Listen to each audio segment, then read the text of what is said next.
고린도 교회에게 편지를 보낸 이유가 여럿이 있으나 우리가 앞에서 봤던 그 헌금의 문제를 봤어요. 그 헌금의 문제는 다름이 아닌 바울의 주머니를 채우기 위한 것이 아니라 예루살렘에 있는 교회의 교인들 그들이 당한 그 환난을 함께 감당하기 위해서였습니다.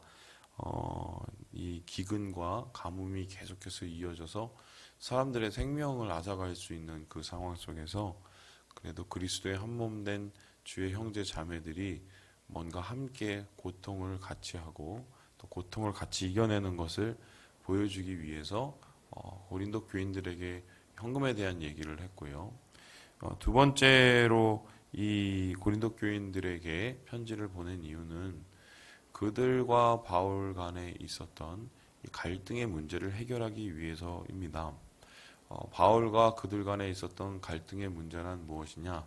바울을 오해하고 또한 바울을 경계하고 또한 바울에 대해서 강한 반감을 가지게 된 이유인데요.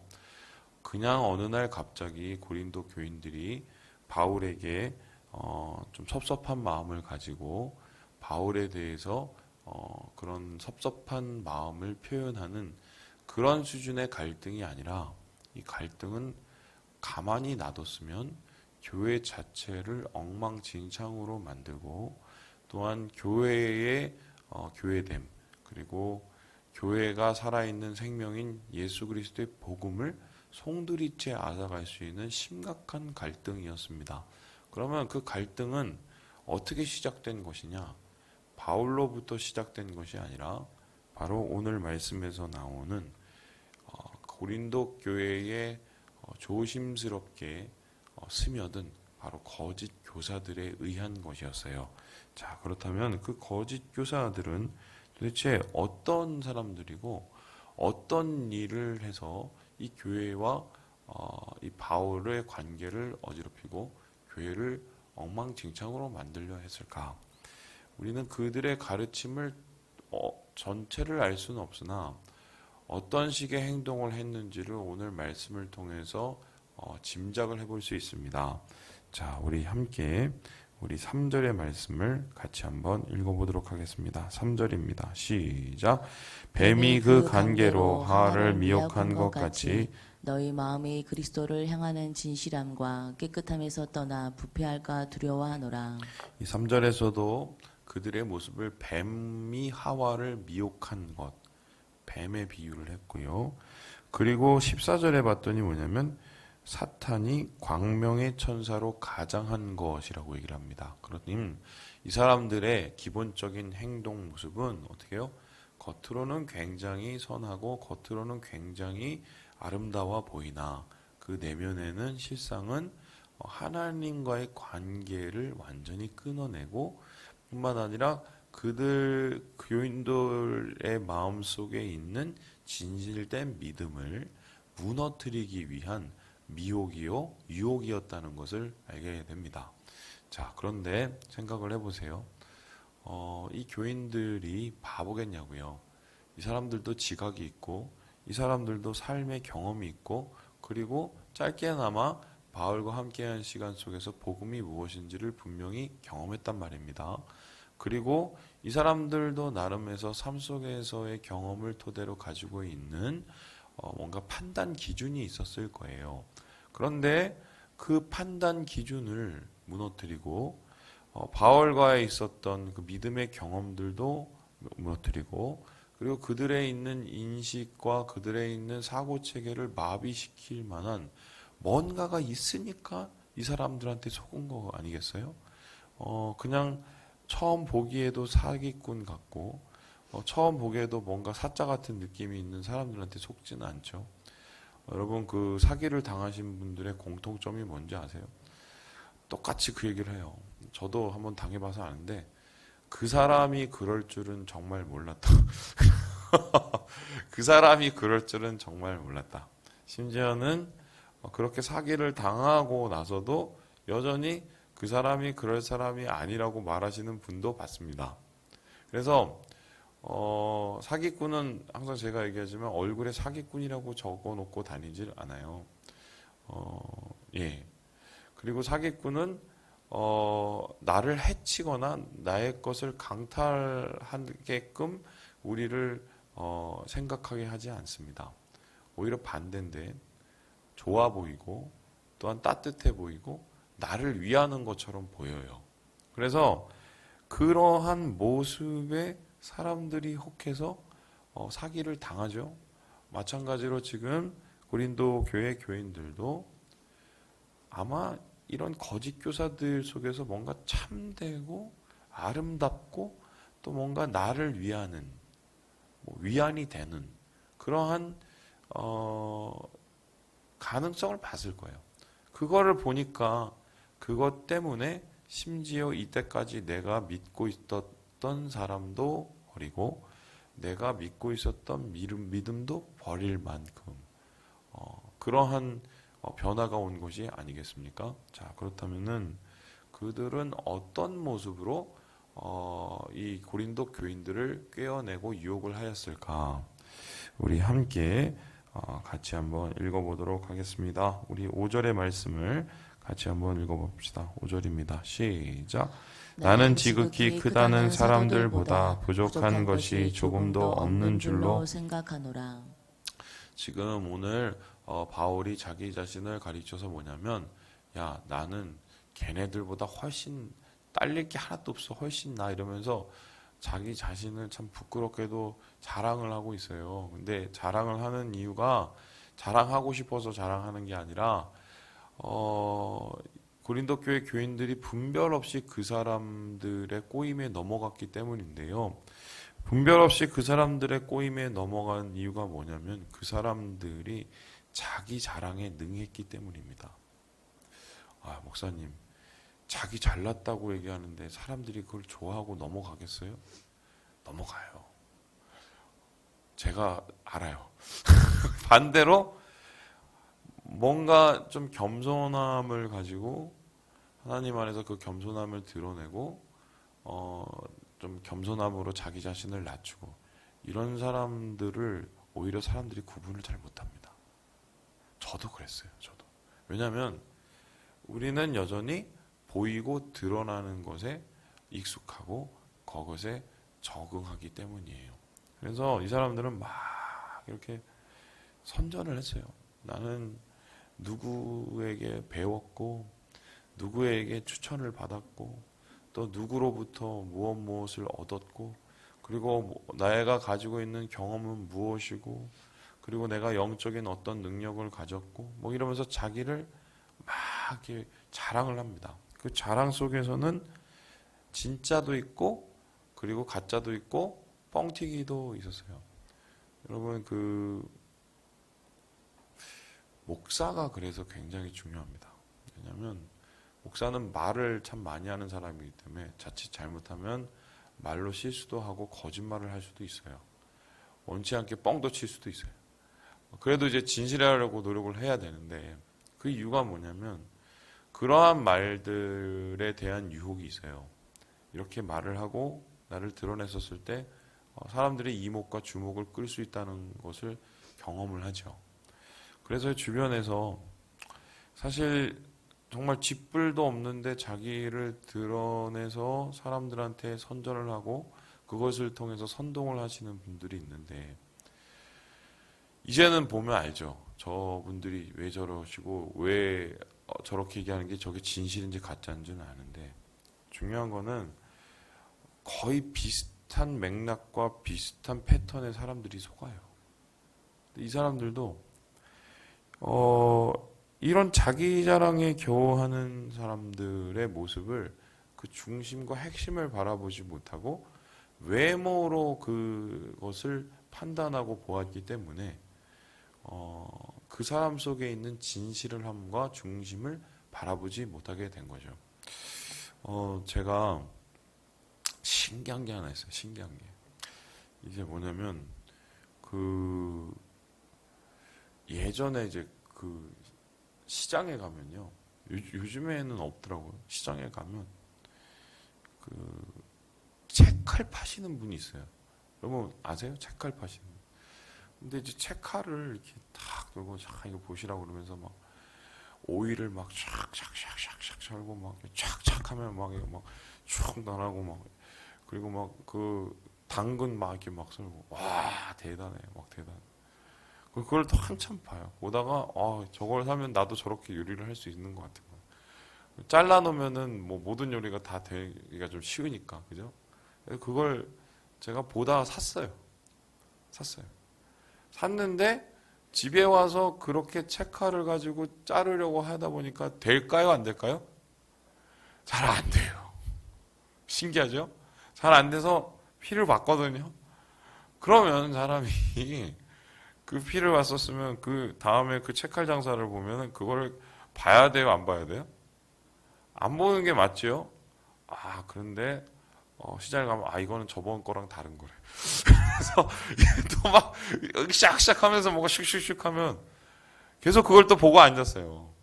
이게 사람 심리인 거예요. 이게 사람 심리인데 지금 오늘 이 사람들은 드러내고 자랑하는 것으로 사람의 모습을 이렇게 마음을 끌어서 그것을 가지고 자기의 편 또 자기의 사람으로 만들어 세우는 뭐 이런 것을 보게 되는 거죠. 그래서 이러한 자기 자랑과 자기를 드러내는 것으로부터 우리가 우리의 중심과 마음을 지키기 위해서는 뭘 해야 되느냐? 뭐든지 좀 판단은 조금 시간을 두고 할 필요가 있어요. 저도 그런 실수를 자주 하는데 어떤 사람, 특별히 사람에 대한 부분은요. 조금 오래 두고 볼 필요가 있어요.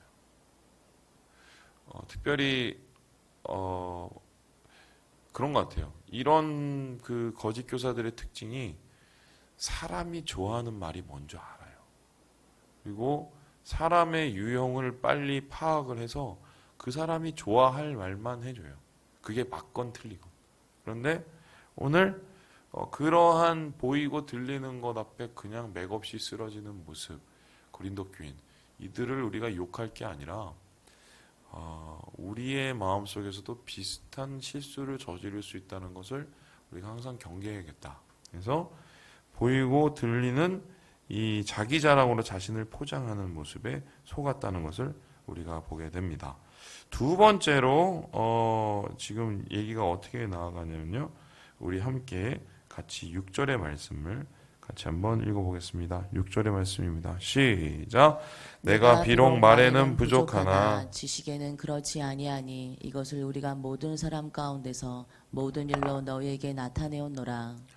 여러분 그게요 그렇습니다. 그 학교에 가잖아요. 신대원이나 이런 학교에 가면 그 강의를 굉장히 잘 하시는 분들이 있어요. 예. 그래서 사람들한테 인기가 있는 학생들에게 인기가 있는 강의를 하시는 분들이 있어요. 근데 반면에 기대하고 갔는데 강의는 별로 처음 확 원점에 안 오는 경우인 교수님들이 있어요. 그런데 재밌는 게요. 저도 그런 경험을 여러 번 했는데 한 학기를 이렇게 딱 듣고 나잖아요. 그 끝이 달라요. 어떤 분은 정말 좋은 강의에서 좋은 강의로 끝나는 분들인데 그런 분들은 드물고요.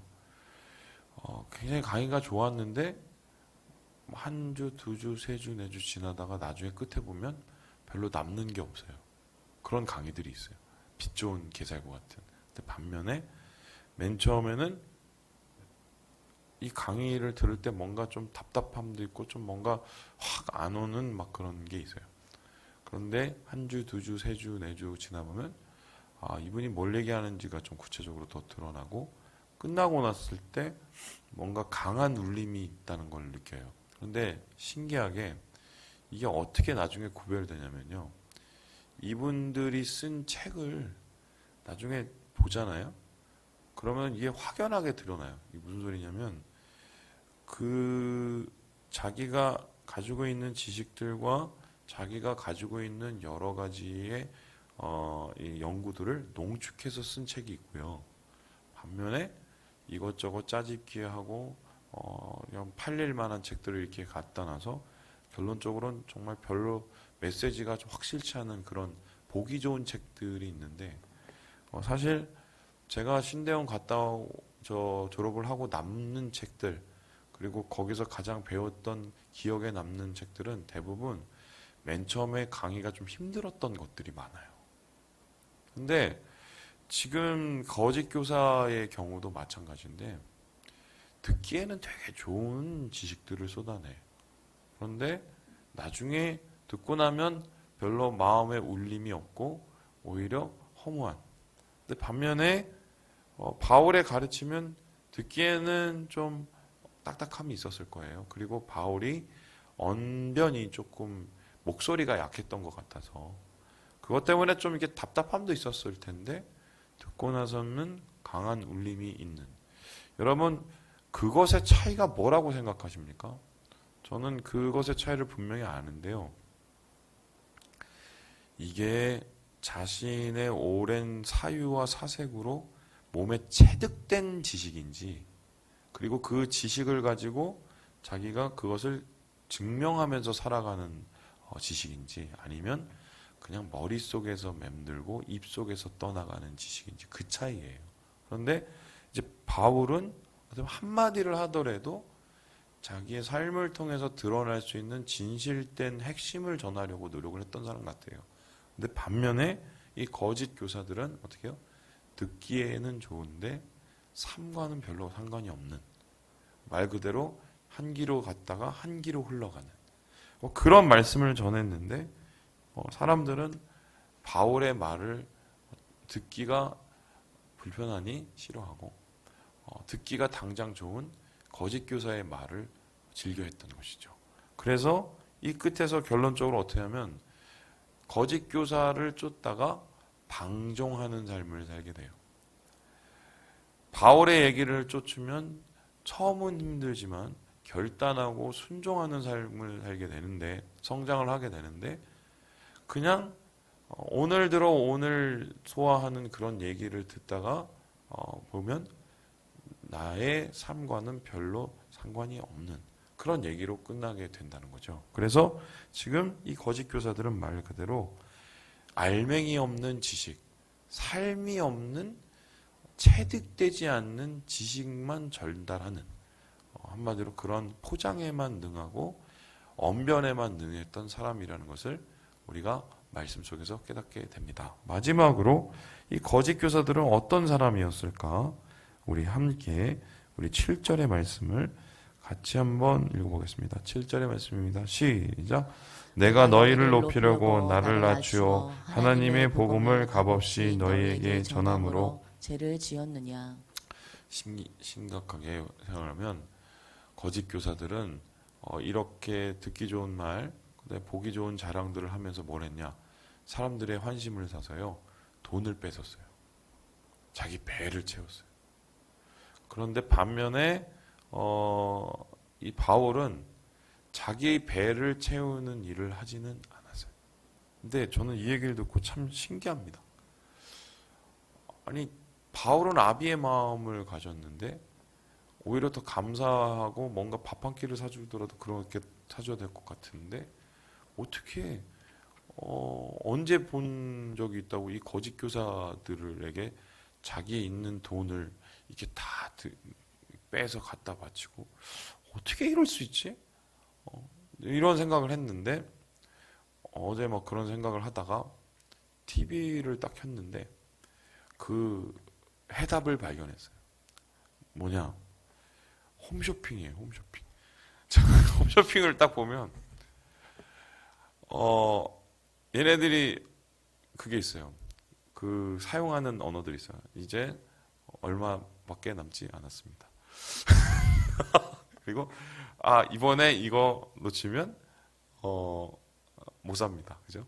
그리고 이때까지 했던 것 중에 가장 최고로 할인하는 겁니다. 그리고 이 방송을 보시는 분에 한해서 뭐를 더 드립니다. 그러니까 자꾸 거기에 빠져보게 되죠. 그런데 재밌는 게요. 제가 물건을 어떻게 사냐면 이게 정말 필요한 옷이고 필요한 거다. 그러면 홈쇼핑을 옛날엔 사다가 요즘엔 안 사요. 그리고 홈쇼핑을 꺼요. 그리고 그 홈쇼핑에서 나왔던 그런 그 제품명을 가지고 똑같이 인터넷 쇼핑에 쳐봐요. 그러면 가격이요 거의 20%가 싸요.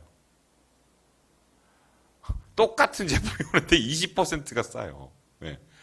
그리고 그 더 웃긴 건 뭐냐면 지금만 추가로 드립니다. 다 줘요. 다 주고 거기 있는 거고 다 똑같아요.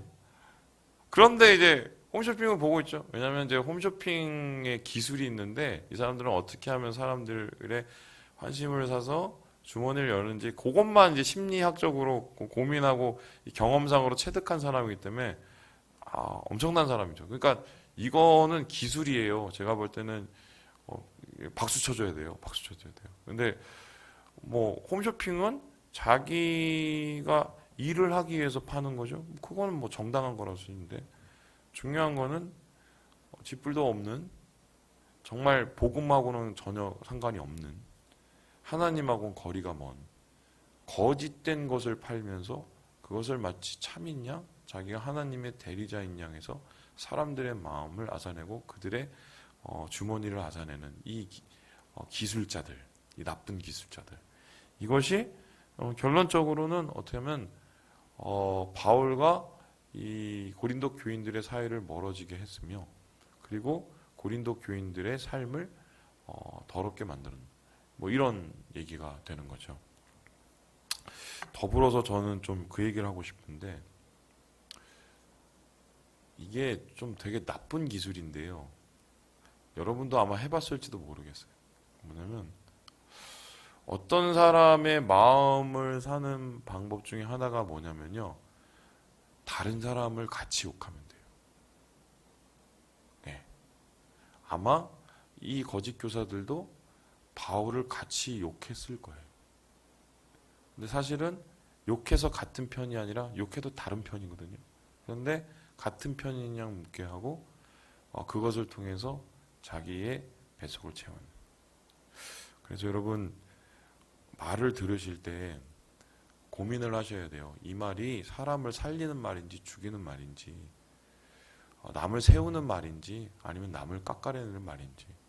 우리도 그런 실수를 하지만 예수를 제대로 믿고 예수를 제대로 따르는 사람들은 살리는 말을 하지 죽이거나 깎아내리는 말을 하진 않아요. 그래서 오늘 이러한 말씀 속에서 분별 없는 고린도 교인들을 지적하며 그들에게 진짜 믿음으로 돌아오기를 간구하는 바울의 이야기를 보게 됩니다. 말씀을 마칩니다. 여러분 분별하시고 분별을 통해서 지혜를 얻으시고 지혜를 통해서 믿음으로 나아가시는 오늘 하루 되시길 주님의 이름으로 축원합니다.